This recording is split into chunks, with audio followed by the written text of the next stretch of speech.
Kroz Tjentište je smješteno na oko 30 km od Foče uz magistralni put koji vodi prema Trebinju i Dubrovniku prolazi sve više turista. Jedan od njih je i Rožle Verhovce iz Ljubljane, koji se prvi put našao na ovom putu vozeći od Budve prema Sarajevu. Iako je i prije dolazio na Tjentište, kaže, svaki put novo oduševljenje prirodnim ljepotama i kulturno-istorijskim nasljeđem.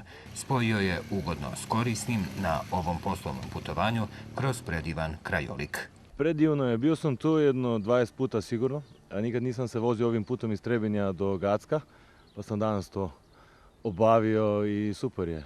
A bio sam prije nekih 5 godina tu, pa sad je lijepo sređeno, putevi sređeni. Vidim da se radi, bio sam gore kod spomenika i Pere vatrogasci, tako da, super. Dolazite opet? Da, vratit ću se. Imam ja agenciju koja bavi se za putovanja s motorima, tako da zbog toga često prolazim i sam ovako malo u pretraživanju putova. U Nacionalnom parku su tjeska brojne ekskurzije, ali i putnici namjernici koji radost vrate u predahu na proputovanju do Sarajeva, Užica, Beograda i dalje u Srbiju ili prema Crnoj Gori i Hrvatskoj. Odlične ocjene posjetilaca i za razne manifestacije koje se ovdje održavaju, među njima i čuveni Okfest. U parku nastoje da turistima stalno ukazuju na pogodnosti koje pružaju za odmor i rekreaciju. Ove godine smo do sad imali ostvarenih oko 5000 noćenja, što je značajan pomak u odnosu na prošlu godinu. Iduće godine planiramo da proširimo sezonu, samo nam je potrebno da kupimo kotlove za grijanje, za hotel i za A paviljon.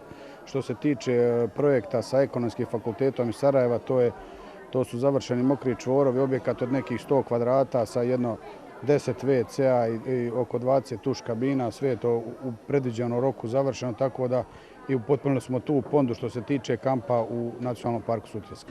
Da se može dobro odmoriti u ovdašnjem kampu, ocjene su i kampera. Ima nas 7 komada, kemp je super, to je to. Odlično, već smo bili prošle godine, tako da nam i vjerovatno ćemo i dogodne doći. Super, odlično.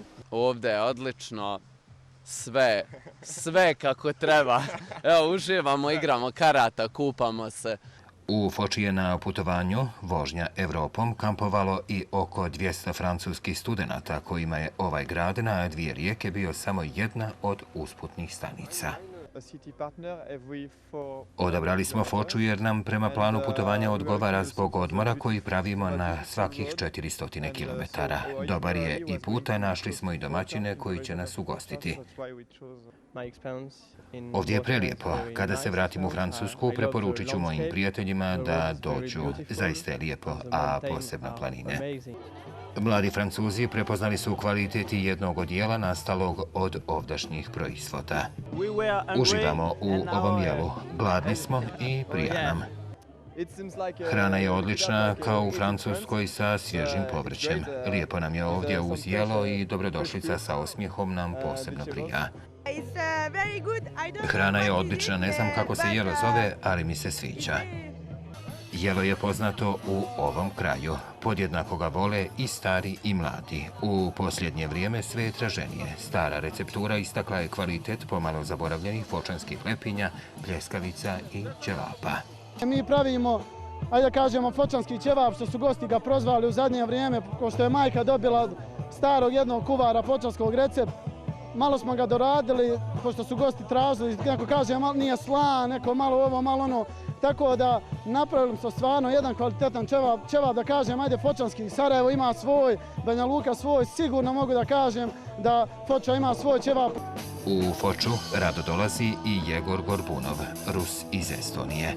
Jedan od povoda je i što mu je odavde supruga, a drugi ljepota mjesta nastalog u podnožju veličanstvenih planina okruženog sa 17 rijeka. Inače sve super, ekstra, sviđa mi je mnogo. Ovdje, pored rijeke Drine, je život lak. U turističkom paketu Foče i dalje biser koji godinama sjaji. Rafting Tarom i Drinom. Turistima i ove godine nije manjkalo uživanja na rijekama, ali i dobrog odmora u ovdašnjim kampovima.